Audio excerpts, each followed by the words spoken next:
விததாதி பூர்வம் யோ வை வேதாஹும் ச ப்ருஹணோதி தஸ்மை தம்ஹதேவமாத்ம புத்தி பிரகாசம் முமுக்ஷுர்வை சரணமகம் பிரபத்யே. ஓம் நமோ பிரம்மாதிப்யோ பிரம்ம வித்யா சம்பிரதாய கர்த்ருப்யோ வம்ச ரிஷிப்யோ மகத்யோ நமோ குருப்யக சர்வோபப்ளவரஹிதக பிரஜானகணக பிரத்யகர்த்தோ பிரம்மைவாஹமஸ்மி. ஓம் பிரம்மானந்தம் பரமசுகதம் கேவலம் ஞானமூர்த்திம் துவந்த்வாதீதம் ககனசத்ருஷம் தத்துவமஸ்யாதிலக்ஷ்யம் ஏகம் நித்யம் விமலமஜலம் சர்வதி சாட்சிபூதம் பாவாதீதம் திரிகுணரகிதம் சத்குரும் தம் நமாமி. குருர் பிரம்மா குருர் விஷ்ணு குருர் தேவோ மகேஸ்வரக குரு சாட்சாத் பரம் பிரம்ம தஸ்மை ஸ்ரீ குரவே நமக. ஓம் சகனாவவது சகனௌ புனக்து சக வீரியம் கரவாவகை தேஜஸ்வினாவதீதமஸ்து மா வித்விஷாவகை. ஓம் சாந்தி சாந்தி சாந்தி. நம ஸ்ரீ சங்கரானந்த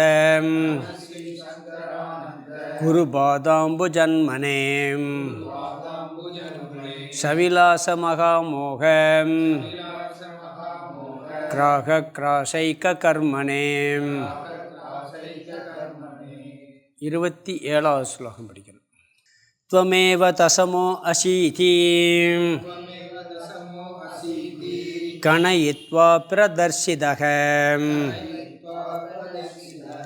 அபரோக்ஷதயா ஞாத்வா ஹ்ருஷ்யத்யேவ நரோதிதி. த்வமேவ தசமோ அசீதி கணயித்வா பிரதர்சிதக அபரோக்ஷதயா ஞாத்வா ஹ்ருஷ்யத்யேவ நரோதிதி. பஞ்சதசி 7வது அத்தியாயம் திருப்தி தீபம்.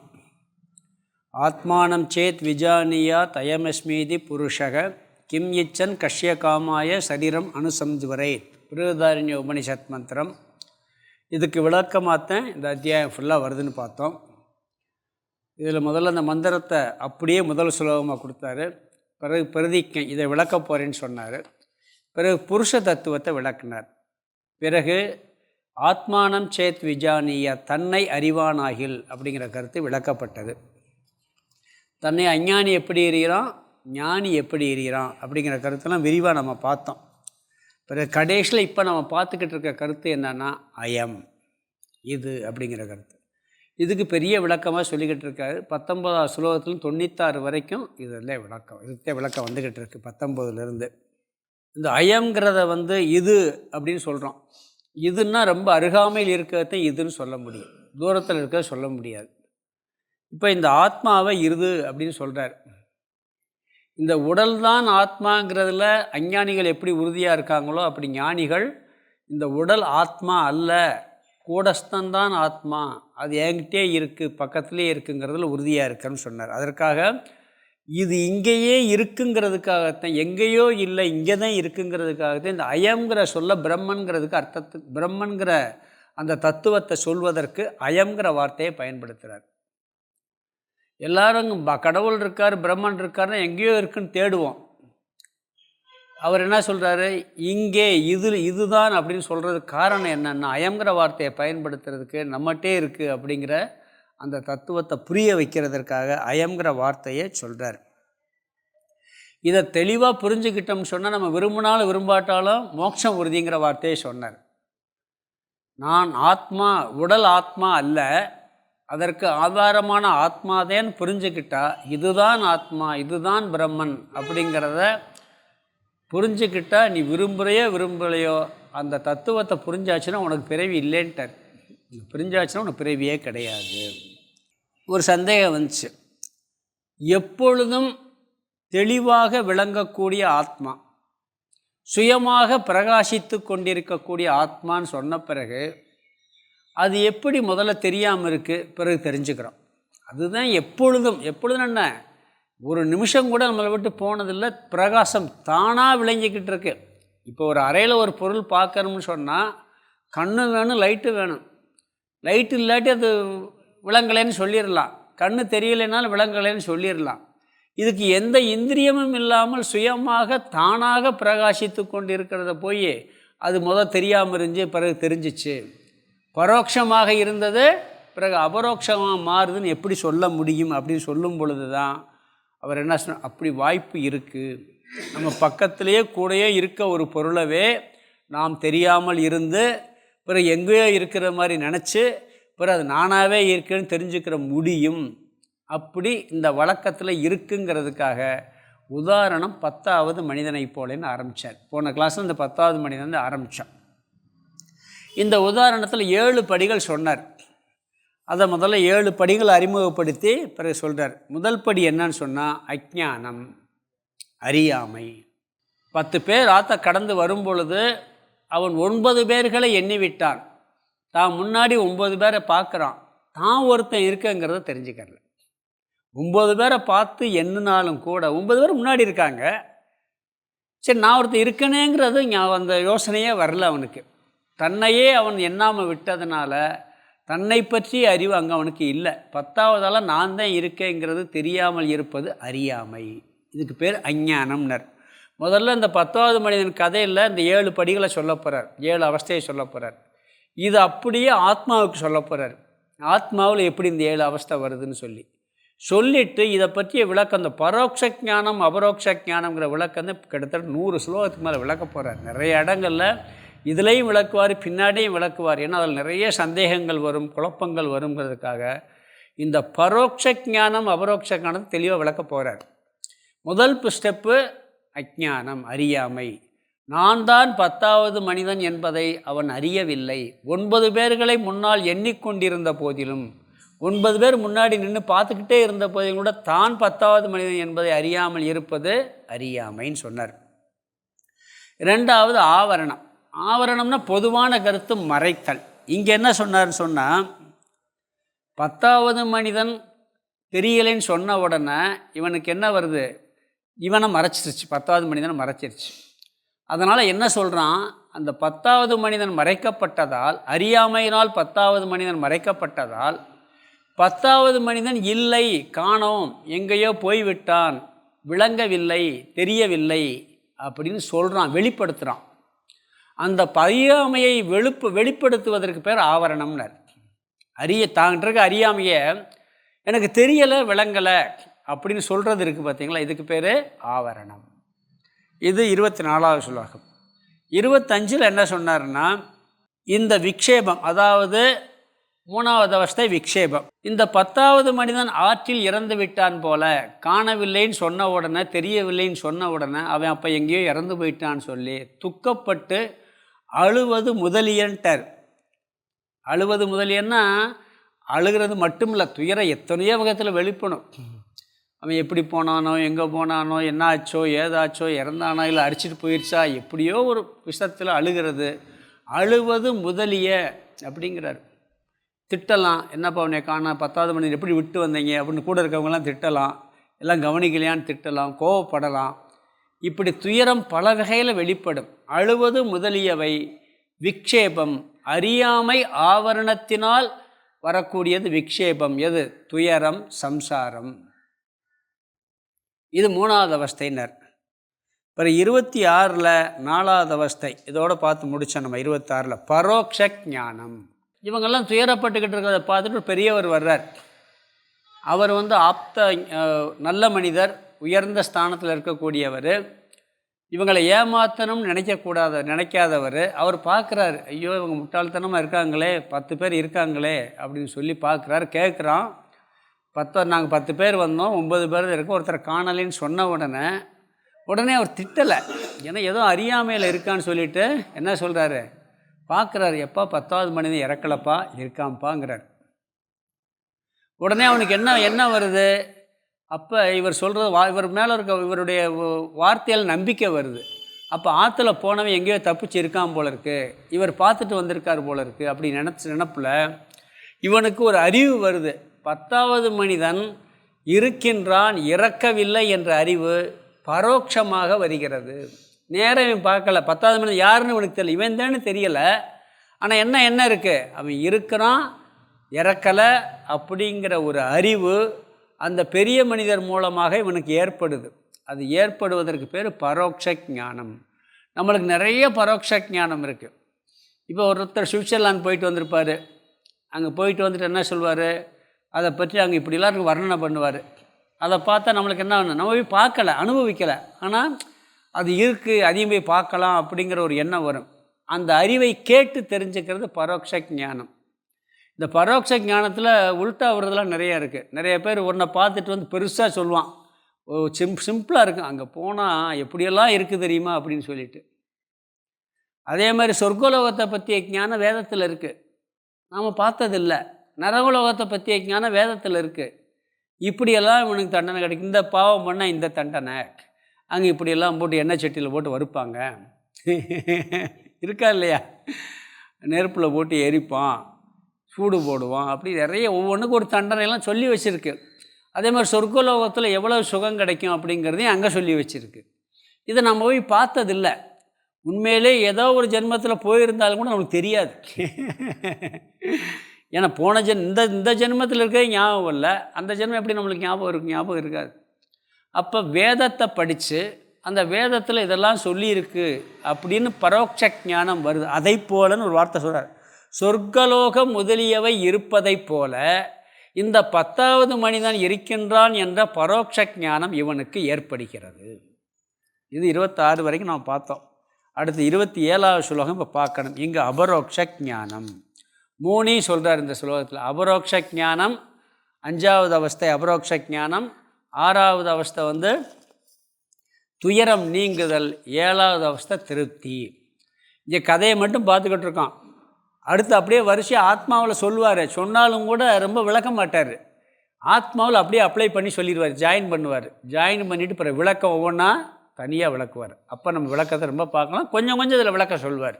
இங்கே மீதி 3 அவஸ்தை அபரோக்ஷ ஞானம், துயரம் நீங்குதல், திருப்தியை அடைதல். இந்த 3 அவஸ்தை இங்கே வருது. இது 4வது அவஸ்தையை தொடர்ந்து வரக்கூடியது, பரோட்ச ஞானத்தை தொடர்ந்து வரக்கூடியது அபரோக்ஷ ஞானம். அது எப்படி வருதுன்னு சொல்கிறார். இவர் சொன்ன உடனே இவன் ஆற்றுல எங்கேயோ அடிச்சுட்டு போய் தனியாக கரையில் ஒதுங்கிக்கிது இங்கே இருக்கான்னு நினச்சிக்கிட்டு இருக்கான். அப்போ அவர் சொல்கிறாரு, என்ன சொல்கிறாருன்னா, அவன் இருக்கிறான்னு கொஞ்சம் அந்த ஒரு சோகத்தில் இருக்கிற வேணும்னா கொஞ்சம் நிம்மதியாக இருக்க ஆரம்பிக்கிறான். இருந்தாலும் நேராக பார்க்கல. அப்போ இவர் என்ன சொல்கிறாருன்னா, முதல் வரி முதல் வார்த்தை துவமேவ தசமக அசீதி. இது ஒரு மகா வாக்கியம் மாதிரி. துவமேவ தசமக, 10வதால் நீயேதான், நீயாகத்தான் அசீதி இருக்கின்றாய். அந்த 10வது மனிதன் நீயாகவே இருக்கின்றாய் அப்படின்னு ஒரு வார்த்தையை சொல்கிறார். இவனுக்கு சொன்ன உடனே அது எப்படின்னு ஒரு சந்தேகம் வரத்தையும் செய்யும். இது ஒரு மகா வாக்கியம் போல் உபதேசம்தான். இதில் ஒவ்வொரு பகுதியையும் வித்யாரண்யர் மிக தெளிவாக பிரித்து விளக்க போகிறார். நம்ம அங்கே பார்க்க போகிற இதெல்லாம். இப்போ தத்து துவம் அசின்னு இருக்குது, நீ அதுவாக இருக்கிறாயின்னு இருக்குது. சாந்தோக்கிய உபநிஷத்தில் அது மகா வாக்கியம். அது உடனே புரியுதா? புரியாது. அது மாதிரி இது என்ன சொல்கிறார், 10வதாக நீயே தான் இருக்கிறாய்ங்கிறார். அங்கே அதுவாக கடவுளாகவே நீ தான் இருக்கிறாய்ங்கிறார், பிரம்மமாகவே நீ இருக்கிறாய்ங்கிறார். அதாவது தத்து துவம் அசிங்கிறதுக்கும் துவமேவ தசமக அசீதிங்கிறதுக்கும் இதில் சொன்ன வார்த்தைக்கு பார்த்தா பெரிய வித்தியாசம் இல்லை. அந்த தசமகங்கிற இடத்துல அங்கே தத்துன்னு போட்டிருக்காங்க அந்த மகா வாக்கியத்தில். இவனுக்கு உடனே கேட்ட உடனே அபரோக்ஷ ஞானம் வந்துருமான உடனே வராது. அது எப்படி நான் 10வது ஆள் அப்படின்னு ஒரு ஆச்சரியத்தோடு நிற்பான். பிறகு என்ன பண்ணுறார் அவர், அதுக்கு கொஞ்சம் மிக முக்கியமான விசாரம் தேவை இருக்கிறது. நீ பிரம்மனாக இருக்கிறாய், அகம் பிரம்மாஸ்மி, நான் பிரம்மனாக இருக்கிறேன், வேதம் சொல்லியிருக்கு. அயம் ஆத்மா பிரம்ம, இந்த ஆத்மாதான் பிரம்மன் சொல்லியிருக்கு. சொன்ன உடனே அந்த ஞானம் வந்துடுதான்னா உடனே வராது. அப்போ அது நம்பிக்கை வந்து விசாரம் பண்ணாதான் வருது. இங்கே என்ன விசாரம் பண்ணுறாருன்னு சொன்னால், இவன் நீ தான் அந்த 10வது ஆளாக இருக்கிறாயின்னு சொன்ன உடனே அங்கே எப்படி விசாரம் நடக்குது எண்ணி காமிக்கிறார். கணயித்வா பிரதர்ஷிதக. கணயித்வான்னு சொன்னால் எண்ணி காட்டி 1 2 3 4 5 6 9 எண்ணிட்டாரா, பார்த்துட்டியா, இந்த நீ இதே 10வது. அப்படி எண்ணி காட்டுவது இங்கு விசாரம். நம்ம வேதாந்தத்தில் வேறு விசாரம் நிறையா இருக்குது. அந்த எண்ணாமல் சொன்னால் அவனுக்கு புரியாது. அப்போ அது எப்படி எங்கே இருக்கான் அப்படின்னு கேட்ட உடனே நீயே தான் சொன்ன உடனே 9 பேர் எண்ணியாச்சா, நீ தான் 10வது. கரெக்டாக அப்படி எண்ணி காட்டினவனு புரிய ஆரம்பிக்குது. இதுக்கு பேர் விசாரம்னு பேர். இங்கே அங்கே வேறு மாதிரி வராங்க. அப்போ என்ன சொல்கிறாருன்னா, அப்படி எண்ணி காட்டியவுடன் எல்லோரையும் வரிசையாக நிற்க வைத்து அந்த 9 பேரையும் எண்ணிட்டு நீதான் 10வது ஆளாக இருக்கிறாய், 10ன்னு அவனை எண்ணி காமிச்சவுடன் அவனுக்கு என்ன யானை ஏற்படுது, அபரோக்ஷ தயா ஞாத்துவான்ட்டார். அவன் அபரோக்ஷமாகவே அறிந்து தான் அந்த 10வது ஆளாக இருந்திருக்கின்றேன் என்பதை அறிந்து, அதாவது பரோட்சமாக அறிஞ்சான், தப்பாக நினச்சிக்கிட்டு இருந்தான் 10வது எங்கேயோ இருக்கான்னு சொல்லி. இப்போ கடைசியில் என்னாச்சு, அந்த 10வது ஆள் நான் தான் அப்படின்னு நினச்சி. நம்ம அப்படி தானே பண்ணிக்கிட்டு இருக்கோம். பிரம்மன் எங்கேயோ இருக்குது, கடவுள் எங்கேயோ இருக்காருன்னு நினச்சி முதல்ல படிக்க ஆரம்பிக்கிறோம், தேடுறோம். இருக்கும் இடத்தை விட்டு இல்லாத இடம் தேடி எங்கெங்கோ அலைகின்றான் ஞான தங்கமேன்னு ஒரு பாட்டு இருக்கு. அது மாதிரி நம்ம அலைஞ்சிட்டு கடைசியில் என்ன பண்ணுறோம், இருக்கும் இடம் இங்கே தான் அப்படின்னு. இவன் 10வது மனிதன் எங்கேயோ இருக்கிறான்னு முதல்ல நினச்சான். பிறகு அவர் வந்து எண்ணி காட்டியவுடன் அது தானாகவே இருக்கின்றான், அபரோக்ஷமாகவே. அபரோக்ஷம் எங்கே, தூரமாக இல்லை, அயம்ங்கிற வார்த்தை இருக்குது, இது இங்கேயே இருக்கான். அபரோக்ஷமாகவே அறிந்தவுடன் அவனுக்கு என்ன ஏற்படுதான், அடுத்த அவஸ்தை சோகம் நீங்குகிறது. அழுதுகிட்டு இருந்தானே இல்லையா காணாமல் சொல்லி, அதை சொல்கிறேன். ந ரோதிதி, சோகப்படுவது இல்லை. முதல்ல அழுகையை நிப்பாட்டிடுறானா. என்ன பண்ணுறான், அப்பா நான் ஏதோ நினச்சில துக்கப்பட்டுக்கிட்டு இருந்தேன், கடைசியில் அறியாமையில் இவ்வளோ மோசமாக இருந்திருக்கனே, இப்போ நானே அந்த ஆளாக இருக்கனே நினச்சி அழுகையை நிப்பாட்டிடுறான். முதல்ல தொலையவே இல்லை, நம்ம இங்கே தான் இருந்திருக்கோம், அறியாமையினால தான் இப்படிலாம் இருந்திருக்கிறோம்னு சொல்லி அவனுக்கு சோகம் நீங்குகிறது. இது 6வது அவஸ்தை. சுருக்கமாக இந்த கதையில் அவஸ்தையை மட்டும் சொல்லிக்கிட்டே வர்றாரு. இதை அப்படியே ஆத்மாவில் அப்ளை பண்ணிவிட்டு பிறரை விளக்குவார், பார்க்க போகிறோம். இப்போ 2வது வரி கடைசி வார்த்தை. சரி, சோகம் போனால் போதுமான்னா அடுத்த வார்த்தை கிருஷ்யதி ஏவ, திருப்தியையே அடைகின்றான். சோகம் போகிறதுக்கும் திருப்திக்கும் என்ன வித்தியாசம், ரெண்டும் ஒன்று தானே. சோகம் போனாலே திருப்தி வந்துடும்னா அதுக்கு ஒரு விசாரமெல்லாம் இருக்குது. பொதுவாக துயரம் போகிறது மட்டுமே மோட்சம்னு சொன்னால், துயரம் போய் சூன்யமாயிரும் மோட்சங்கிறது. ஏதாவது ஒன்று அடையணும். துயரம் எல்லாம் போயிடுச்சு, ஒன்றுமே இல்லைன்னா சூன்யமாயிரும். அப்போ எனக்கு ஒரு நிறைவு இருக்கிறது, பூரணத்துவம் இருக்கிறது, திருப்தி இருக்கிறதுங்கிறதே மோட்சமாகுது. அதுக்கு பிறகு இவனுக்கு ஒரு திருப்தி வருகிறது, ஒரு நிறைவு வருகிறது, அதுக்கு பேர் மோட்சம். அதனால் இந்த அத்தியாயத்துக்கு திருப்தி தீபம் சொல்லியிருக்கிறார். ஆனந்த பிராப்தியை அடைய வேண்டும். சம்சாரம் நீங்குவது வேதாந்தத்தில் ஞானம் கிடைச்சவுன்னா துயரம் போதது ஒரு ஸ்டெப்பு, ஆனந்த பிராப்தி ஒரு ஸ்டெப்பு, ஆனந்தத்தை அடைவது. அந்த ஆனந்த ஸ்வரூபமாகவே நான் இருக்கிறேங்கிறத நிரூபிக்கிறதுக்கு பிருகதாரண்ய உபநிஷத்துலாம் பெருசாக விசாரம் வருது. நம்மளுடைய உண்மையான ஸ்வரூபம் ஆனந்த ஸ்வரூபம் சொல்லி லாஜிக்காக சொல்லி விசாரிப்பார். அங்கெல்லாம் அருமையாக பிருகதாரண்ய உபநிஷத்துக்கு போனீங்கன்னா அப்படி நம்மளுடைய உண்மை ஸ்வரூபம் ஆனந்தத்தை தவிர வேறு எதுவும் இல்லைங்கிறத அழகாக லாஜிக்காக நிரூபித்து காமிப்பாருங்க. அப்போ என்ன ஆகுது, சோகம் போகிறது மட்டும் இல்லை, ஆனந்த பிராப்தி. நான் தான் அந்த ஆனந்த ஸ்வரூபம் சொல்லி இவன் என்ன பண்ணுறான், திருப்தியை அடைகிறான். அந்த 10வது ஆள் எதனால் துயரப்பட்டானோ அந்த துயரம் நீங்கியவுடன் இவனுக்கு ஒரு திருப்தி வருகிறது. இது ஆத்ம தத்துவத்தில் சொல்லும்போது கொஞ்சம் விளக்குவார். அதுக்கு பிறகு ரொம்ப பெருசாக விளக்க போகிறார். கடைசியில் திருப்தியை பற்றியும் சோக நிவர்த்தியை பற்றி ஒரு 75 சொல்லுவாங்க விளக்குறார். சோக நிவர்த்தி திருப்தியை அடைதல்ங்கிறதுக்கு அது பின்னாடி இந்த அத்தியாயத்தில் லாஸ்ட்டில் ரொம்ப பெருசாக வரப்போகுது. அங்கெல்லாம் விரிவாக பார்க்க போகிறோம். இப்போயே சொல்லிட்டு அப்புறம் கிளாஸ் போர் அடிச்சிடும். அழகாக ஸ்டெப் பை ஸ்டெப்பாக கொண்டு போகிறார். அப்போ 7 அவஸ்தை. 10வது மனிதன் முதலில் காணவில்லை என்று அறியாமையில் இவன் எண்ணி பார்த்து அறியாமையில் இருப்பது அஞ்ஞானம் ஃபஸ்ட்டு. அஞ்ஞானத்தை தொடர்ந்து அவன் காணவில்லை, விளங்கவில்லை என்று புலம்புவது ரெண்டாவது. அதனால் துயரப்படுவது விக்ஷேபம், ரெண்டாவது ஆவரணம். அதனால் துயரப்படுவது, அழுவது விக்ஷேபம். பிறகு ஒரு பெரியவர் இவங்களை பார்த்துட்டு இவன் முட்டாள்தனமாக சரியாக புரியாமல் இருக்கான்னு சொல்லிவிட்டு, எப்போ 10வது மனிதன் சாகவில்லை, இருக்கிறான் என்று சொன்னவுடன் அவர் வார்த்தையை நம்பி 10வது மனிதன் இருக்கத்தான் வேண்டும் அப்படிங்கிற ஞானம் வருது. அது பரோட்ச ஞானம். பிறகு இவர் என்ன பண்ணுறாரு, அந்த 10வது மனிதன் யாரும் இல்லை, நீதான்ப்பான்னு சொல்கிறார். சொன்ன உடனே என்னென்ன எண்ணி காமிக்கிறார். சொன்ன உடனே அந்த ஞானம் வரல. சொன்ன உடனே ஆப்பா எப்படி நானா அப்படின்னு கேட்குறான். அப்போ விசாரம் பண்ணணும், எப்படி நானாக இருக்க முடியுங்கும்போது 9 பேரை எண்ணி 10வது ஆள் எண்ணி காத்தவொடனே அபரோக்ஷ ஞானம் வருது. அபரோக்ஷ ஞானம்னு என்ன, பக்கத்திலேயே நானாகவே இருக்கிறேன்னு தெரிஞ்சுக்கிறதுக்கு பேர் அபரோக்ஷ ஞானம். அதனால் அழுவது நிற்கிறது, பிறகு திருப்தியை அடைகிறான். இப்படி 7 அவஸ்தை இதில் சொல்லிட்டார். இதை அப்படியே என்ன பண்ண போனார்னா ஆத்மாவில் அப்படியே கொண்டு வர போகிறார். அடுத்த ஸ்லோகங்களில் இதில் நம்மகிட்ட எங்கே அஞ்ஞானம், 10வது மனிதனில் எது அஞ்ஞானம்னு சொன்னார், எது ஆவரணம், எது விக்ஷேபம்னு சொல்லி வந்தார்.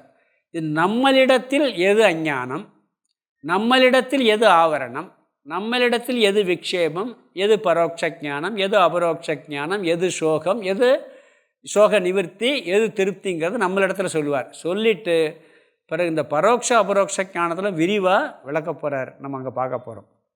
முதல்ல ஆத்மாவில் இந்த 7 ஸ்டெப்பு அப்படியே கொண்டு வருவார். இந்த 7 ஸ்டெப்பு பிறகு இதில் கொண்டு வர போகிறார். அடுத்த ஸ்லோகத்தில் 7 ஸ்டெப் வரிசையாக சொல்கிறார். வேறு ஸ்லோகத்தில் ஒன்றும் விஷயம் கிடையாது. 27 முதல்ல படிக்கலாம், பார்த்துலாம், ஸ்லோகத்துக்கு அர்த்தம் பார்த்துடலாம். துவமேவ தசமக துவமேவன நீயே தான் தசமக 10வது மனிதனாக அசீதி இருக்கிறாய் என்று, நீயேதான் 10வது மனிதனாக இருக்கிறாய் என்று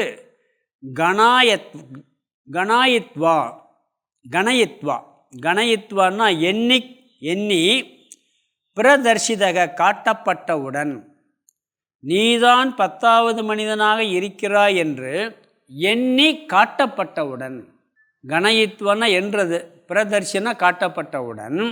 2வது வரி, அபரோக்ஷத்தையா நேரடியாகவே தன்னை 10வது மனிதனாகவே ஞாத்வா அறிந்து, கிருஷ்யதி ஏவன் இருக்கு, அதுக்கு அடுத்த வார்த்தை தான் முதல்ல இங்கே பார்க்கணும். ந ரோதிதி, ந ரோதிதின்னா அழுவதில்லை, கிருஷ்யதி ஏவ திருப்தியையே அடைகிறான்.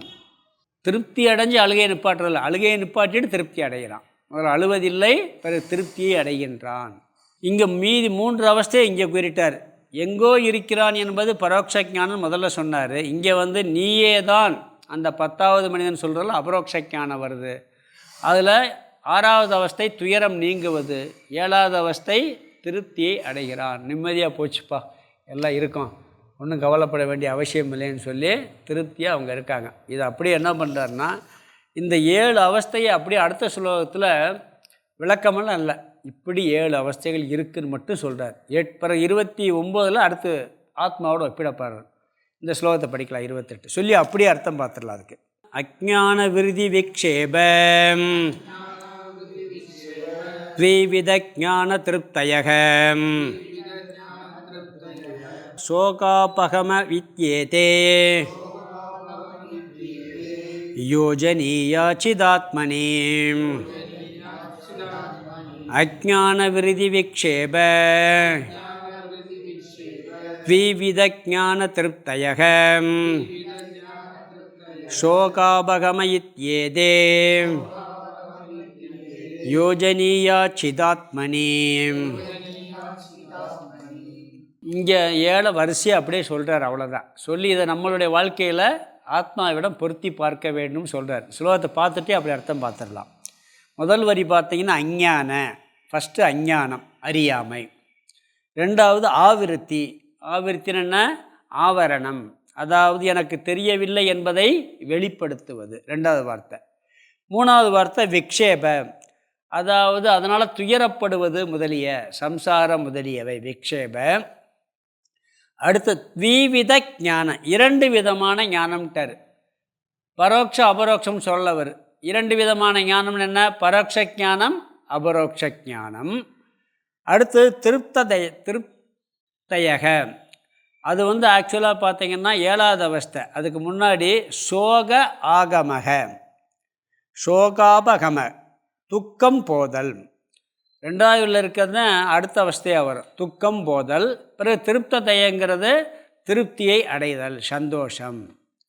இதி ஏவ ஆகிய இவைகளை யோஜனீயா சிதாத்மனிகி, சிதாத்மனிகின சித்ஸ்வரூபமான நம்மிடத்தில், ஆத்மாவிடத்தில், யோஜனீயா பொருத்த வேண்டும், சேர்த்து பார்க்க வேண்டும்.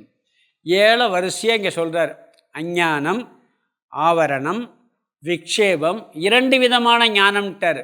பரோட்ச அபரோக்ஷ ஞானத்தை 2 விதமான ஞானம், துக்கம் போதல், திருப்தியை அடைதல் ஆகிய இவைகளை சித்ஸ்வரூபமான நம்மிடத்தில் பொருத்தி பார்க்க வேண்டும். எப்படி 10வது மனிதன் விஷயத்தில் இதெல்லாம் 7 வந்துச்சோ, இந்த 7 அப்படியே எங்கே பார்க்கணுங்கிறாரு, நம்மகிட்ட பொருத்தி பார்க்கணும்னு சொல்லிட்டார். இது 28வது ஸ்லோகம். இதில் வரிசைப்படுத்தி அதை அப்படியே சொல்லியிருக்கார். விளக்கமெல்லாம் அதுக்கு ஒன்றும் இல்லை. 29லேருந்து எப்படி பொறுத்தன்னு சொல்ல போகிறார். 29வது ஸ்லோகம் படிக்கலாம். சம்சாராசக்த சித்தசன்ன சிதாபாசா கதாச்சன ஸ்வயம் பிரகாசகூடஸ்தம் ஸ்வதத்வம் நைவ வேத்யயம் சம்சாராசக்த சித்தசன்ன சிதாபாச கதாச்சன ஸ்வயம் பிரகாசகூடஸ்தம் ஸ்வதத்வம் நைவ வேத்யயம். இங்கே முதல் அவஸ்தையான அஞ்ஞானம். இங்கே நம்மகிட்ட எப்படி அறியாமை வருது அப்படிங்கிறத முதல்ல சொல்கிறார். இங்கே முதல்ல ஜீவனுடைய மனநிலையை வர்ணிச்சுட்டு அப்படியே இந்த அஞ்ஞான அவஸ்தையை சொல்கிறார். இங்கே முதல் வரி பார்த்திங்கன்னா, சம்சார ஆசக்த சித்தக சன்னு சிதாபாசக. சிதாபாசன்னா சீவன் நம்ம ஏற்கனவே பார்த்துருக்கோம் புருஷ தத்துவத்தில். ஜீவன் சம்சாரத்தில் ஆசக்த பற்றை உடைய சித்தக மனதை உடையவனாக இருந்து கொண்டு, நம்ம அறியாமையில் இருக்கிறதுக்கு முன்னாடி நம்மளுக்கு ஒரு லட்சணம் சொல்கிறார்.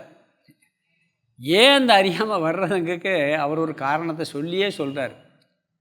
சம்சாரத்தில் பற்றை உடையவனாக. சம்சாரம்னு துயரம்னு ஒன்று பார்த்துருக்கோம். துயரத்துக்கு யாருக்கா பற்று இருக்குமா? துயரத்தில் பற்று இருக்காது. இங்கே சம்சாரம் துயரங்கிறத மட்டும் சொல்கிறதில்ல. நாம் உலக விஷயங்களில் உழல்வது, விரும்பித்தான் உழல்றோம். சுகம் இருக்குன்னு போகிறோம், பிறகு துக்கத்தையும் அதில் அனுபவிக்கிறோமா இல்லையா?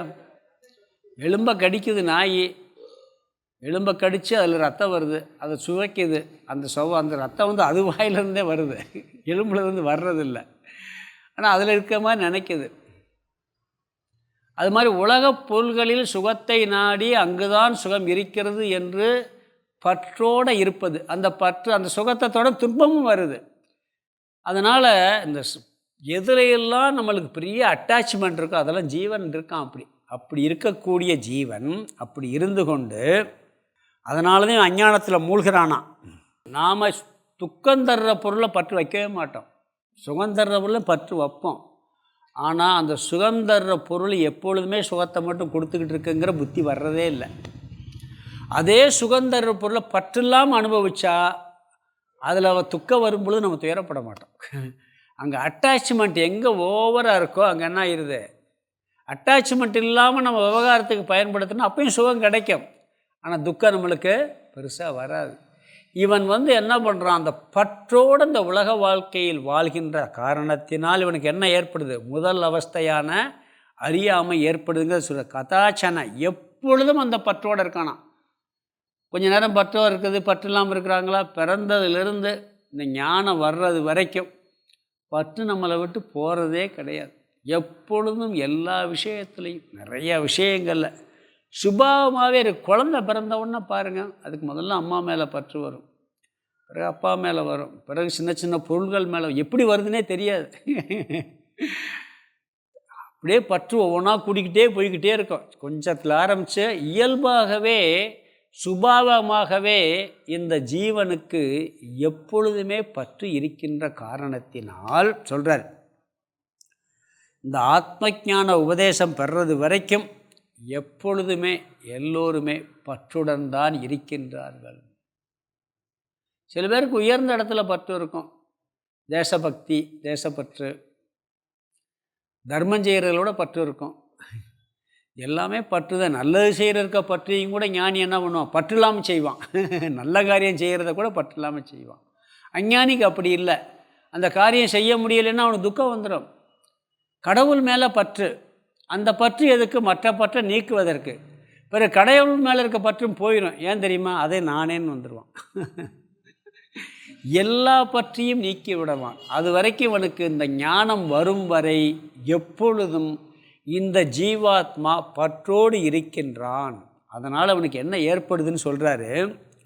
ஸ்வயம், ரெண்டாவது வரி பார்த்தீங்கன்னா, ஸ்வயம் பிரகாச கூடஸ்தம், தானாகவே விளங்கி கொண்டு இருக்கின்ற இந்த ஆத்ம தத்துவத்தை. அது யாரும் லைட்டு போட்டு வெளிச்சம் போட்டு காட்ட வேண்டிய அவசியம் இல்லை. நான் இருக்கிறேங்கிறத லைட் வேணுமா, வெளிச்சம் வேணுமா? இந்த பொருளை பார்க்கணும்னா வெளிச்சமும் வேணும், கண்ணும் வேணும். இருட்டாக இருந்துச்சுன்னா பொருள் தெரியாது, கண் இல்லாட்டாலும் பொருள் தெரியாது. நான் இருக்கின்றேன் என்பதை தெரிந்து கொள்வதற்கு எந்த வெளிச்சமும் தேவையில்லை, எந்த இந்திரியமும் தேவையில்லை. ஆனால் யோசிக்கிறதே இல்லை நாம். இருட்டு ரூமில் உட்காந்துருக்கேன், நான் இருக்கேன்னு எப்படி தெரிஞ்சுக்கிறதுன்னு கேட்டால் அது சுயமாக நான் இருக்கேன்னு தெரியும், எனக்கு எப்பயுமே தெரிஞ்சுக்கிட்டு இருக்கு. அப்படி இருக்கக்கூடிய அந்த உணர்வு தத்துவத்தை ஸ்வயம் பிரகாச கூடஸ்தம் தன், தானாகவே எப்பொழுதும் பிரகாசித்து கொண்டிருக்கின்ற அந்த கூடஸ்த ஆத்ம தத்துவத்தை, அது ஒரு உணர்வு தத்துவத்தை, அந்த உணர்வு தத்துவம் தானாக பிரகாசிக்கிறது எதுன்னா நம்முடைய சுரூபமே அதுதான், ஸ்வ தத்துவம். நான் இருக்கின்றேன்ற உணர்வு பிறந்ததுலேருந்து எப்போயாவது போயிருக்கா? நம்மள்ட்ட போனதே இல்லை, இதை சிந்திக்கிறதே இல்லை. நம்ம தூக்கத்தில் கூட அந்த உணர்வு இருக்குது. விழிச்சவன் என்ன சொல்கிறான், நான் ஒன்றுமே தெரியாமல் இருந்தேன். அந்த இருந்தேங்கிறது பதிவாக இருக்குது, அதனால சொல்கிறான். கோமா ஸ்டேஜில் 5 வருஷம் கூட இருக்கட்டும், இவ்வளவு நாள் எனக்கு ஒன்றுமே தெரியாமல் இருந்தேங்கிற ஒரு உணர்வு வராங்க. அப்போ ஒன்றுமே தெரியாமல் இருந்தேங்கிறது ஒன்று பதிவாக இருக்கா இல்லையா? அங்கே எதுவுமே அப்போ அங்கே ஒருத்தர் இருந்திருக்கான். இது இப்படி தானாக பிரகாசிக்கக்கூடிய சொரூபம் நம்மளுடைய சுபாவங்கிறார். சிவதத்துவம் தன்னுடைய சொரூபமாகவே இருக்கிறது, எப்பொழுதும் தானாக விளங்கி கொண்டிருக்கின்றது. உணர்வு இல்லைன்னா நான் இல்லை.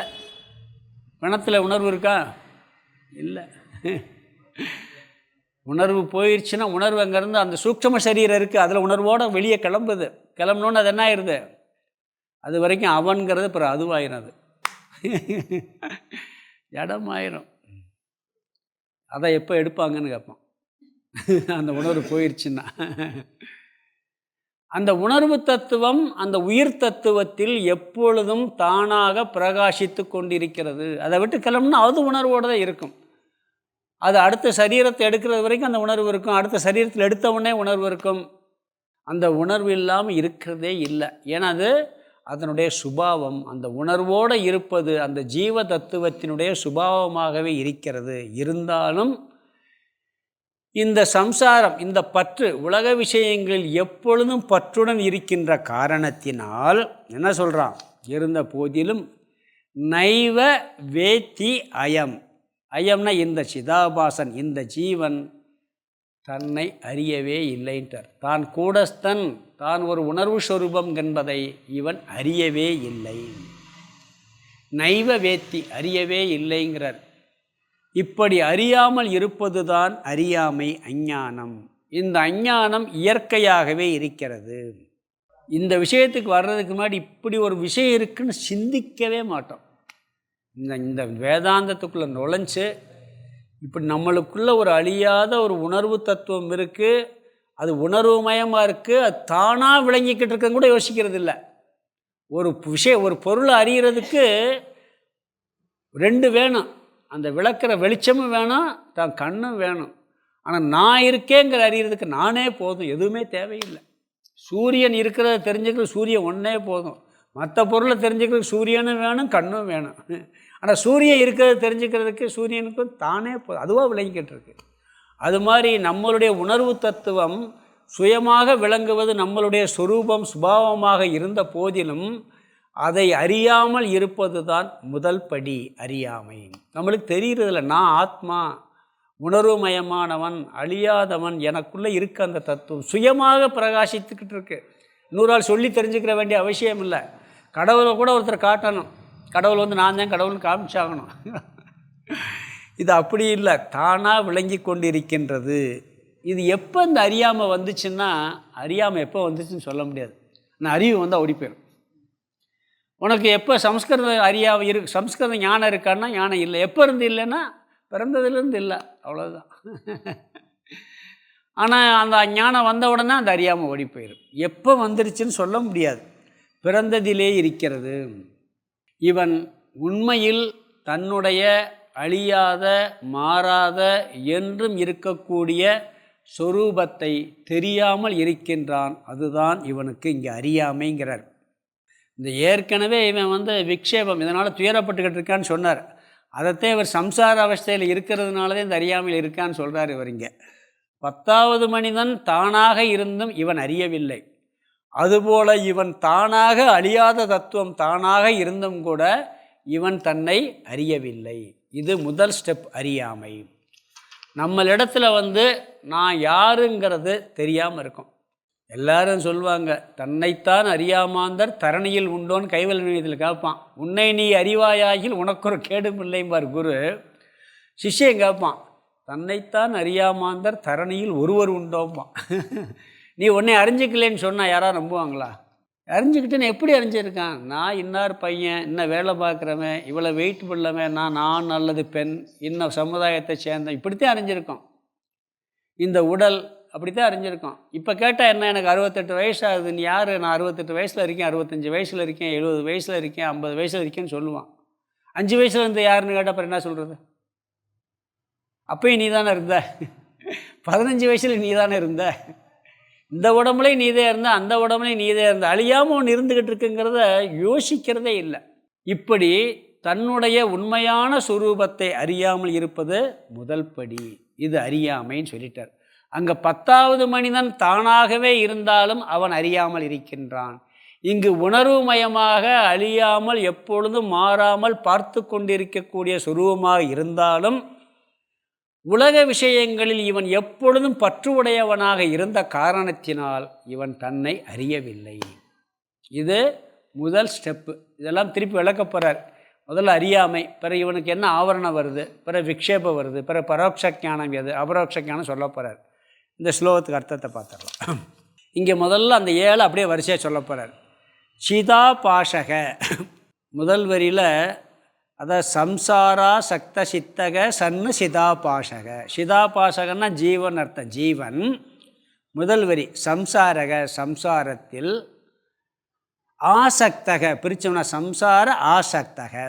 ஆசக்தன பற்றை உடைய, ஜீவன் சம்சாரத்தில் பற்றை உடைய, சித்தக சித்தகன மனதை உள்ளவனாக சன் இருந்து கொண்டு, ஜீவன் சம்சாரத்தில் பற்றை உடைய மனதுள்ளவனாக இருந்து கொண்டு, கடைசி வார்த்தை கதாச்சன எப்பொழுதும், ஸ்வயம் பிரகாஷ 2வது வரி தானாகவே விளங்கி கொண்டிருக்கின்ற, கூடஸ்தம் ஸ்வதத்துவம். ஸ்வதத்துவம் சொன்னால் தன்னுடைய சொரூபமாக இருக்கின்ற கூடஸ்தம், கூடஸ்தனை ஆத்ம தத்துவத்தை அல்லது பிரம்ம தத்துவத்தை, அயம் நைவ வேத்தி அயம். அதை பிரித்தோம்னா அயம்னா இவன், இந்த ஜீவன், நைவ வேத்தி அறிகிறதே இல்லை.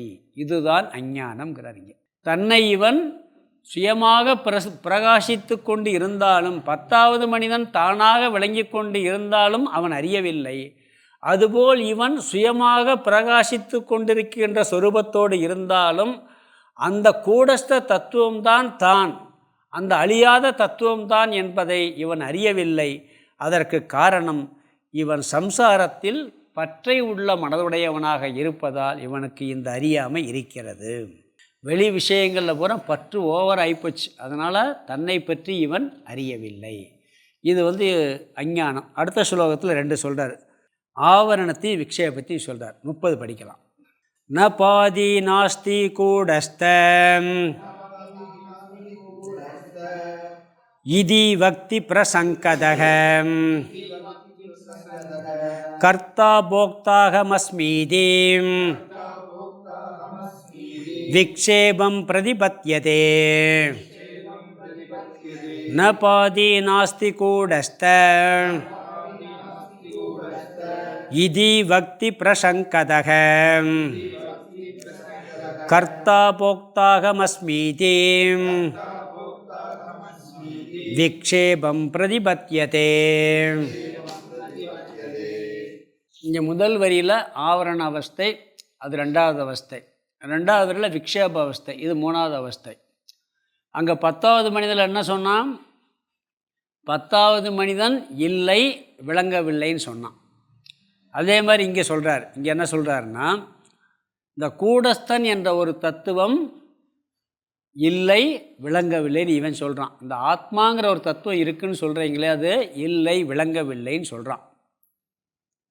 அஞ்ஞானத்தை வெளிப்படுத்துவது ஆவரணம். இவனுக்கு 10வது மனிதன் இருப்பது தெரியாமல் வெளிப்படுத்தினான். இவனுக்கு தன்னிடம் அழியாத ஒரு சொரூபம் இருப்பது தெரியவில்லை. அதனால் இவன் என்ன சொல்கிறான்? ந பாதி ந அஸ்தி. ந அஸ்தினா இல்லை, ந பாதினா விளங்கவில்லை. யார்? கூடஸ்தக. கூடஸ்தன்னா யார்? ஆத்மா, பிரம்மன், அழியாத ஒரு தத்துவம் இருப்பது இல்லை, எனக்கு விளங்கவில்லை. இதி பக்தி, இவ்விதம் அந்த சிதாபாசன் கூறுகின்றான். இது ஆவரணம் சொல்கிறான். இங்கே ஒரு சந்தேகம் வரலாம். இந்த கூடஸ்தன் என்ற அழியாத ஒரு தத்துவம் இல்லை, விளங்கவில்லை என்று சொல்கிறான்னு சொன்னால், அப்படி ஒரு தத்துவம் இருக்கதே தெரிஞ்சாதானே இவனுக்கு விளங்கலை இல்லைன்னு சொல்ல முடியும். அப்படி ஒரு தத்துவமே இப்போ சாதாரணமாக ஒரு மனுஷன் இருக்கான், அவன்கிட்ட வந்து பிரம்மன் எனக்கு இல்லை, விளங்கலைன்னு சொல்லுவானா? சொல்ல மாட்டான். இவன் அப்படி இருக்குன்னு ஏதாவது தெரிஞ்சாதானே சொல்ல முடியும். அப்படின்னு சொன்னால் என்ன சொல்கிறான்னு சொன்னால், அதாவது 10வது மனிதன் விஷயத்துலையாவது 10 பேர் இருந்திருக்கான், கடந்து வந்த பிறகு எண்ணி பார்க்குறான், வரும்போது 10 பேர் வந்துட்டான், எண்ணி பார்க்கும்போது இல்லைன்னு தெரியுது.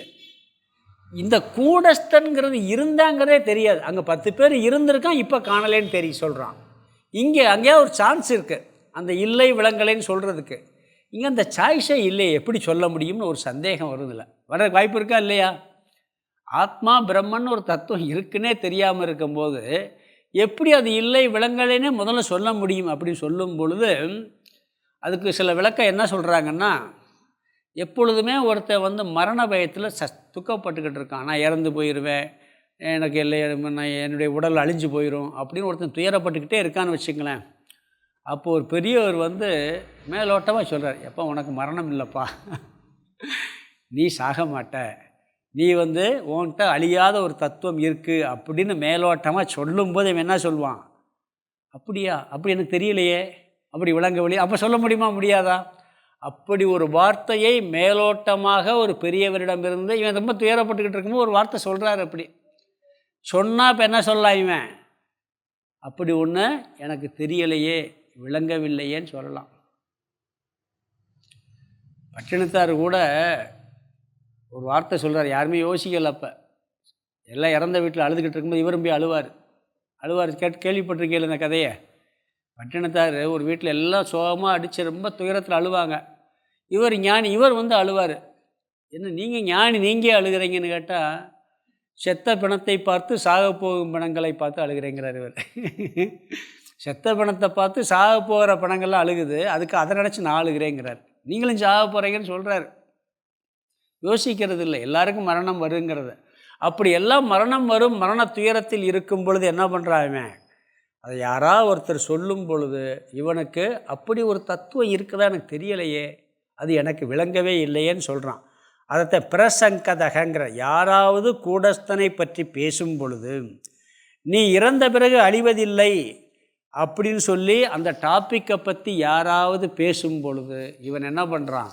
எனக்கு அது தெரியவில்லை, விளங்கவில்லைங்கிறான். கண்ணதாசன் கூட ஒரு பாட்டில் படிக்கிறார். அந்த பாட்டெல்லாம் யாருக்கு இப்போ தான் நம்ம யோசிக்கிறோம், முன்னாடி யோசிக்கிறது இல்லை. ஒரு கோப்பையில் என் குடியிருப்புங்கிற பாட்டில் நான் நிரந்தரமானவன், அழிவதில்லை, எந்த நிலையிலும் எனக்கு மரணம் இல்லைன்னு படிக்கிறார். என்ன இப்படி படிக்கிறான்னு அப்போலாம் யோசிச்சிருக்கான். இவர்னு பெரிய இவர கர்வத்தில் பேசுகிற மாதிரி தெரியும். ஒரு கவிஞர் பாடல் படிக்கிறாரு, நான் நிரந்தரமானவன் அழிவதில்லைங்கிறார். இந்த நான் நிரந்தர முதல்வர்னு சொல்கிறது மாதிரி. என்ன சாதாரண மனுஷன் இப்போ கர்வமாக பேசுகிறாருன்னே தெரியும். எந்த நிலையிலும் எனக்கு மரணம் இல்லைன்னு அந்த வார்த்தையை படிக்கிறார். சினிமா பப்ளிக்கில் சினிமா பாட்டில் வருது. சாதாரண மனுஷன் பார்த்தா என்ன நினைப்பான்?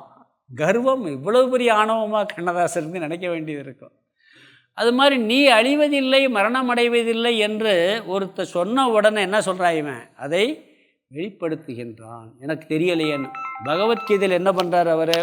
பகவத்கீதையில் பகவான் என்ன சொல்கிறார்? உபதேசம் ஆரம்பித்த உடனே எல்லா துயரத்துக்கும் காரணம் அறியாமைன்னு சொல்லிட்டு, ஞானம் வந்தால் இந்த துக்கம் போயிடும் சொன்ன உடனே அடுத்த வார்த்தை பாருங்கள், நத்தேவாகம் சாதுநாசம் நத்வம் நேபே சனாதிபாக ந சைவன பவிஷ்யாமக சர்வே வயமத பரம்ங்கிறார். அடுத்த சுலோகம், நீ நான் இந்த அரசர்கள் அனைவரும் எப்பொழுதும் இல்லாமல் இருந்ததில்லை, இனிமேல் இல்லாமல் இருக்க மாட்டோங்கிறார். அதனுடைய அர்த்தம் என்ன? இதுக்கு முன்னாடி இல்லாமல் இருந்ததில்லை, இனிமேலும் இல்லாமல் இருக்க மாட்டோம்னு என்ன அர்த்தம்? எப்பொழுதும் இருந்து கொண்டு தான் இருக்கின்றோம், பிறப்பதற்கு முன்னும் இருந்தோம், இறந்த பின்பும் இருந்தோங்கிறாரு. அது எப்படி எனக்கு தெரியலேன்னு இவன் சொல்லணும் அர்ஜுனன். அதுக்குள்ளே அடுத்த வார்த்தையை ஆரம்பிச்சிடறாரு உபதேசத்தை. 4வது அத்தியாயத்தில் கேட்பான் இதே இதனுடைய இந்த மாதிரி சொன்னதனுடைய விளக்கத்தை, கேள்வியை எனக்கு தெரியலையே அது எப்படிங்கிறத இடையில சொல்லவே மாட்டான். இவர் பேசிக்கிட்டே போவார். 4வது அத்தியாயத்தில் போகும்போது என்ன சொல்லுவான்? சூரியனுக்கு சொன்னேன்னு சொன்ன உடனே, நீ இப்போ தானே பிறந்த, முன்னாடி எப்போ இருந்த, நீ எப்படி அழியாமல் இருந்த அப்படிங்கிற சந்தேகம் அப்போ கேட்குறான். ஆனால் இந்த ஸ்லோகத்தை சொன்னவொன்னே கேட்டிருக்கணும். உண்மை தானே? என்ன சொல்கிறார்? நீ நான் இந்த அரசர்கள் யாரும் இதற்கு முன்பு பிறப்பதற்கு முன்பு இல்லாமல் இருந்ததில்லை, இனிமேலும் இல்லாமல் போக மாட்டோம்னு உபதேசமே ஸ்டார்ட் பண்ணுறார் அவர். இப்படி கேட்ட உடனே அப்படி ஒரு தத்துவம் எங்கே இருக்குது? இல்லை அழிஞ்சிக்கிட்டு தானே இருக்கும் அப்படின்னு சொல்லி, இல்லையே அப்படி ஒரு தத்துவம் இருப்பது எனக்கு தெரியவில்லையே, விளங்கவில்லையே, இல்லையேன்னு சொல்வது ஆவரணம். இங்கே அப்படி சொல்கிறார். அதுதான் ஆவரணம்ங்கிறார். அப்போ இங்கே என்னென்னா ஆவரணம்ங்கிறது 2வது. அடுத்தது விக்ஷேபம், 3வது அவஸ்தை விக்ஷேபம். இது 2வது வரியில் வருது. இவன் ஏற்கனவே துயரப்பட்டுக்கிட்டு தான் இருக்கான், விக்ஷேப ஸ்வரூபமாக தான் இருக்கான். தெரியாததுனால ஆனாத்மாவினுடைய தர்மத்தை எல்லாம் தன்னுடைய தர்மமாக நினைத்து துயரப்பட்டு கொண்டு இருக்கின்றான் இந்த அறியாமையினால். அது எப்படி இந்த அனாத்மாவின் தர்மத்தை ஆத்மாவின் தர்மத்தில் ஏற்றி வச்சு துயரப்படுகிறான்ங்கிறதுக்கு இந்த ஆவரணம்ங்கிறதுக்கு ஒரு வார்த்தை சொல்கிறாரு. விக்ஷேபம்ங்கிறதுக்கு 2வது வரி பார்த்தீங்கன்னா, கர்த்தா போக்தா அகம் அஸ்மி இதி விக்ஷேபம் பிரதிபத்தியதே. நான் கர்த்தாவாக இருக்கின்றேன், நான் போக்தாவாக இருக்கின்றேன். அகம் கர்த்தா அகம் போக்தா அஸ்மி, அகம் கர்த்தா அஸ்மி, அகம் போக்தா அஸ்மி. நான் செய்பவனாக இருக்கின்றேன், ஒன்றை அனுபவிப்பவனாகவும் இருக்கின்றேன். இதி என்று விக்ஷேபம் விக்ஷேபத்தை பிரதிபத்தியதே அடைகின்றான். இதில் என்ன விக்ஷேபம் இருக்குது, இதில் என்ன துயரம் இருக்குதுன்னு நம்மளுக்கு தோணும். நான் கர்த்தா, நான் செய்கின்றேன், நான் அனுபவிக்கின்றேங்கிறது. அந்த அழியாத தத்துவம் செய்வதும் இல்லை, அனுபவிப்பதும் இல்லை. இது அனாத்மாவினுடைய தர்மம். எப்பொழுதுமே எங்கே பிரச்சனை ஆரம்பிக்குதுன்னா இங்கே தான் வருதுங்கிறார் ஸ்லோகமே. கர்த்தா, ஸோ அங்கே நம்ம ஏற்கனவே பார்த்தோம் கீதையிலாம், அகர்த்தா அபோக்தாவாக இருந்தால் அவனுக்கு துக்கம் கிடையாதுன்னு பார்த்துருக்கோம். நான் செய்கிறேன், நான் அனுபவிக்கேங்கிற புத்தி வரும் பொழுது அங்கே அது பின்னாடி விளக்குறார். இதே இதிலே கொஞ்சம் அடுத்த ஸ்லோகங்களில் போகும்போது விளக்குறார். நான் செய்கின்றேன் என்பதும் பொழுது எப்படி துயரம் வருது, நான் அனுபவிக்கிறேன் என்பதும் பொழுது துயரம் வருது. துக்கத்தையும் அனுபவிக்கிறோம், சுகத்தையும் அனுபவிக்கிறோம். செய்யும் பொழுது சொல்வார், அதாவது இதை சரியாக செய்யலை, நல்லா செஞ்சுருக்கேன், இதை செஞ்சுருக்கலாம், செய்யாமல் விட்டுருக்கலாம்.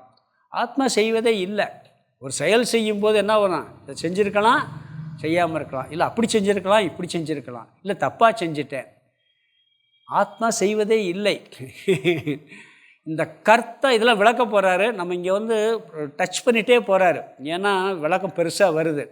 அதனால் இங்கே டச் பண்ணிட்டு போகிறார், புரியலைன்னா கொஞ்சம் சங்கடப்பட வேணாம். இது எப்படி விக்ஷேபம்னு சொல்ல முடியும்னு சந்தேகம், இது எப்படி துயரம்னு வரலாம். துயரத்துக்கு பேசிக்கே இது தான், நான் செய்கின்றேன் நான் அனுபவிக்கின்றேன் அப்படிங்கிறத பேசிக்கேங்கிறார். விக்ஷேபமே அங்கிறத ஏற்படுது, சம்சாரத்தை அடைகின்றான். இன்ப துன்பத்தை அனுபவிக்கும் பொழுது இவன் நான் அனுபவிக்கிறேன் என்ன நினைக்க, இன்பத்தையும் அனுபவிக்கிறான் துன்பத்தையும் அனுபவிக்கிறான். ஆனால் இன்பத்தை அனுபவிக்கும் போது சந்தோஷமாக இருக்கான், துன்பத்தை அனுபவிக்கும் அழுகுறான். அந்த இன்பத்தை தொடர்ந்து துன்பமும் வருது, அதை அவன் புரிஞ்சுக்கிறது இல்லை. அதனால் இந்த கர்த்தா போக்தா என்பது தான் இந்த சம்சாரம், விக்ஷேபங்கிற வார்த்தையை சொல்கிறார். இங்கே அறியாமைங்கிறது ஜீவன் தான் கூடஸ்தன், ஆத்மா, அழியாத சொரூபங்கிற தெரியாமல் இருக்கிறது அறியாமை. அதை வெளிப்படுத்துவது, அப்படி அழியாதவனாக நான் இருக்கிறேன் என்பது எனக்கு தெரியவும் இல்லை, அப்படி ஒரு தத்துவம் இல்லை என்று சொல்வது ஆவரணம். அதை அடிப்படையாக வைத்து அதனுடைய உண்மைத்தன்மையை விட்டுவிட்டு அனாத்மாவினுடைய கர்த்தா போக்தாவை ஆத்மாவில் ஏற்றுவித்து நான் கர்த்தாவாக இருக்கிறேன் நான் அனுபவிக்கின்றேன் என்று சொல்லும் பொழுது இவன் சம்சாரியாகின்றான். நான் துயரப்படுகின்றேன் சொல்கிறோமா இல்லையா, புலம்புறமா இல்லையா? அதாவது அனுபவிக்கிறேன்னு நான் ஒன்றை மட்டும் இல்லை, நான் அந்த பதவியை அனுபவிக்கிறேன், பதவி போனதை அனுபவிக்கிறேன், இன்பத்தை அனுபவிக்கிறேன், துன்பத்தை அனுபவிக்கிறேன், சுகத்தை அனுபவிக்கிறேன், துக்கத்தை அனுபவிக்கிறேன், வெற்றி அனுபவிக்கிறேன், தோல்வி அனுபவிக்கிறேன். எல்லாம் சம்சார சக்கரம். இப்படி எல்லாவற்றையும் அனுபவிக்கின்றேன் என்று நினைப்பது இது விக்ஷேபம், இதுதான் துயரம், இதுதான் சம்சாரம். இது நம்மகிட்ட ஏற்படக்கூடிய சம்சாரம். அங்கே 10வது மனிதன் காணவில்லைன்னு அழுகிறான் உட்காந்து.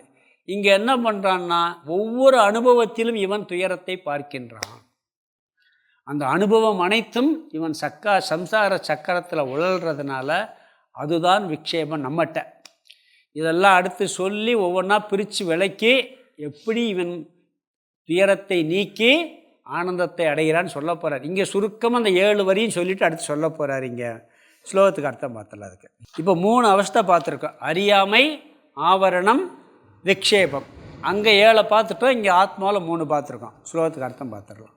ந பாதி நாஸ்தி கூடஸ்த இதி பக்தி பிரசங்கதக. பிரசங்கதக அது பிரசங்கதகன்னா யாராவது கூடஸ்தனை பற்றி பேசும் பொழுது, இந்த அறியாமல் சும்மா வர்றது கிடையாது, யாராவது கூடஸ்தனை பற்றி பேசும் பொழுது பிரசங்கதகன்னா சொல்கிறாரு, அழியாத ஒரு தத்துவம் இருக்குது, அது எப்பொழுதும் அழிவதில்லை, மாறுவதில்லை, ஆனந்த சுரூபம்னு யாராவது ஒருத்தர் பிரசங்கதகங்கிற சொல்லும் பொழுது முதல் வரி ந பாதி நாஸ்தி கூடஸ்த. எதை பற்றி பேசும் பொழுதுனா கூடஸ்தன் ஒரு வார்த்தை இருக்குது, கூடஸ்தனை பற்றி. கூடஸ்தன் என்ற ஒரு தத்துவத்தை பற்றி யாராவது ஒருவர் பேசும் பொழுது இவன் என்ன சொல்கிறான், ந பாதி ந அஸ்தி. ந பாதினா விளங்கவில்லை, ந பாதினா விளங்குவது, ந பாதினா விளங்கவில்லை, அஸ்தினா இருப்பது, ந அஸ்தினா இல்லை, இல்லாமல் இருப்பது, இல்லை. இதி என்று பக்தி கூறுகின்றான். இது ஆவரணம். யாராவது ஒருத்தர் இப்படி ஒரு தத்துவம் இருக்குப்பா, அழியாத தத்துவம் இருக்குன்னு சொல்லும் பொழுது, கூடஸ்தனை பற்றி சொல்லும் பொழுது அது இல்லவே இல்லையே, அப்படி ஒரு தத்துவம் எனக்கு தெரியவும் இல்லையே அப்படின்னு சொல்லுவது ஆவரணம், வெளிப்படுத்துவது. தெரியாமல் இருப்பது அறியாமை, அந்த அறியாமையை வெளிப்படுத்துவது ஆவரணம். அடுத்தது கர்த்தா போக்தா அகம் அஸ்மி இதி. அகம் நான், கர்த்தா, கர்த்தா, அஸ்மின்னா இருக்கிறேன், நான் கர்த்தாவாக இருக்கிறேன், அது எல்லாத்துலையும் சேர்த்துக்கணும். அகம் போக்தா அஸ்மி, நான் போக்தாவாக இருக்கிறேன். இதி என்று விக்ஷேபம், விக்ஷேபத்தை பிரதிபத்தியதே ஒரு ஜீவன் அடைகின்றான். எப்பொழுதுமே நம்ம பண்ணுற அனுபவத்தில் தான் எல்லா துயரமும் வருது. ஒரு கோபப்படுறது கூட ஒரு அனுபவம், எல்லாம் அனுபவம் தான். பொறாமப்படுறது ஒரு அனுபவம், எல்லா அனுபவமுமே என்னென்னா துயரத்துக்கு காரணம், துயரமாக இருக்குது. அதான் விக்ஷேபம்ங்கிறார். இங்கே 2வது அவஸ்தையான ஆவரணம், 3வது அவஸ்தையான விக்ஷேபம். யாராவது ஒருவர் கூடஸ்தன் என்ற ஒரு தத்துவம் இருக்கிறது, அழியாத தத்துவம் இருக்கிறது என்று சொல்லும் பொழுது அப்படி ஒரு தத்துவத்தை நான் அறியவில்லையே, அதனால் அது இல்லவே இல்லையே என்று கூறுவது ஆவரணம். அதை தொடர்ந்து இவன் நான் செய்கின்றேன், நான் அனுபவிக்கின்றேன் என்று எல்லா அனுபவங்களையும் தான் மேலே ஏற்றி வச்சு பார்க்குறேன் பார்த்தீங்களா, அத்தனை அனுபவத்தையும், அது சம்சாரம். அந்த அனுபவம்தான் விக்ஷேபம். அதனுடைய விளைவு அறியாமை ஆவரணத்தினுடைய விளைவு. இவனுக்கு நான் செய்கின்றேன், நான் அனுபவிக்கின்றேன் என்ற துக்கம். ஞானி என்ன சொல்கிறான்? உடம்புக்குத்தான் எனக்கு இல்லைன்னு சொல்லுவான். சொல்கிறானா இல்லையா? அது உடம்புக்குத்தான்ப்பா, எனக்கு இல்லை. ஒரு திட்டம்போது ஒருத்தர் சொன்னான்னு கேள்விப்பட்டிருக்கான்.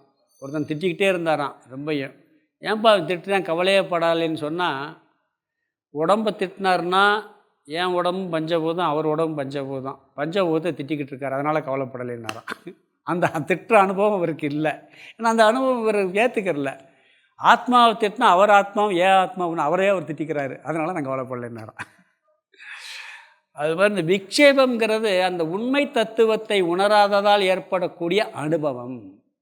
அதனால தான் நான் செய்கிறேன், நான் அனுபவிக்கிறேன் வருது அப்படின்னு சொல்லிட்டாருங்க. அடுத்தது 31வது ஸ்லோகத்தில் பரோட்ச ஞானம் அபரோக்ஷ ஞானம் வருது. முதல்ல பரோட்ச ஞானம் வருது, ரெண்டாவது அபரோக்ஷ ஞானம் வருகிறது. இதுதான் ரொம்ப முக்கியமான டாபிக். இந்த வேதாந்தத்திலேயே முதல்ல பிரம்மன் இருக்கிறதுன்னு தெரிஞ்சுக்கிறோம். பிறகு அந்த பிரம்மனாகவே நான் இருக்கிறேன்னு தெரிகிறோம். ஆன்மீக வாழ்க்கையில் நுழையும் பொழுதே இந்த பிரம்மனை பற்றிய விஷயமே கிடையாது. ஒருத்தர் கடவுளை பார்க்கணும்னே வர்றார். ஆன்மீகத்தில் எதுக்கு போகிறாரு? பழனி பாத யாத்திரை போகணும்னு அங்கே அருளுக்காக போகிறார். இன்னொரு சில பேர் ஆன்மீகத்துக்காக அலைஞ்சு திருநாவுக்கரசர்லாம் அலைகிறாரு. எதுக்கு அலைகிறாங்க? சிவபெருமான் எங்கேயோ இருக்கிறார், அவரை அடைய வேண்டும் அப்படிங்கிறதுல எங்கேயோ இருக்கிறார் என்று தெரிந்து கொண்டு முதல்ல அலைகிறாங்க. அவரும் காட்சி கொடுக்குறார், பொய்யில்லை. அவரும் காட்சி கொடுத்து பிற கடைசியில் என்ன பண்ணுவார்? ஞானத்தை கொடுத்து நீ நானும் ஒன்றுன்றுவார் அவர். அப்போ அந்த பரோட்ச ஞானந்தான் பொதுவாக எல்லாருக்கும் உள்ளே வரும்பொழுது வருது. அவர் எங்கேயோ இருக்கார், அது நான் இல்லைன்னு நினச்சிக்கிட்டு இருக்கோம். பிறகு என்ன பண்ணும்? அதுவாகவே நானாக இருக்கிறேங்கிறது அபரோக்ஷ ஞானம். இந்த வேதாந்தத்தில் இந்த அபரோக்ஷ ஞானத்தை அடையிறதே முக்கியம். பொதுவாக மற்ற பாகவதம் எடுத்துக்கிட்டாலும் சரி, நாயன்மார் கதையெல்லாம் நம்ம கடவுளை வழிபட்டு பண்ணி கைலாசம் போய் அடைகிறது, இல்லை இந்த லோகத்தை போய் அடைகிறதே வரும். இங்கே மட்டும்தான் என்ன வரும்? பகவத்கீதையிலையும் சொல்கிறாரு. சொல்லி கடைசியில் என்ன கொண்டு போய் விடுவார்? அவர் நீயும் நானும் ஒன்று, அதுதான் உயர்ந்த பக்திம்பார். அவன் என் சொரூபமாகவே ஆகிறான், அவனே உயர்ந்த பக்தன் சொல்வார். அவர் பக்தியெல்லாம் சொல்லி இவெல்லாம் பக்தன் வருவார். கடைசியில் என்ன சொல்வார்னா, அவன் என் சொரூபமாகவே ஆகிவிடுகிறான், அவனுக்கும் எனக்கும் வித்தியாசம் இல்லை, அவனே உயர்ந்த பக்தன் வர சொல்வார். அதுதான் இந்த அபரோக்ஷ ஞானம். அதனால் இந்த பரோட்ச ஞானம் அபரோக்ஷ ஞானத்தை அடுத்ததில் எது பரோட்ச ஞானம் எது அபரோக்ஷ ஞானம் சொல்லி இதனுடைய விளக்கமே அதிகமாக வரப்போகுது. அதுக்கு அடுத்த ஸ்லோகத்தில் எது சோகம் நீங்குதல் எது திருப்தின்னு சொல்லிடுவார். சொல்லிவிட்டு அடுத்து விளக்க ஆரம்பிப்பார். எல்லாத்தையும் விளக்கி இதை நிறைவு செய்வார். நம்ம அங்கே போய் பார்க்கலாம். ஓம் பூர்ணமத பூர்ணமிதம் பூர்ணாத் பூர்ணமுதச்யதே பூர்ணஸ்ய பூர்ணமாதாய பூர்ணமேவாவசிஷ்யதே. ஓம் சாந்தி சாந்தி சாந்தி. ஹரிஹி ஓம் ஆதிகுருநாத சுவாமிக்கு ஜெய்.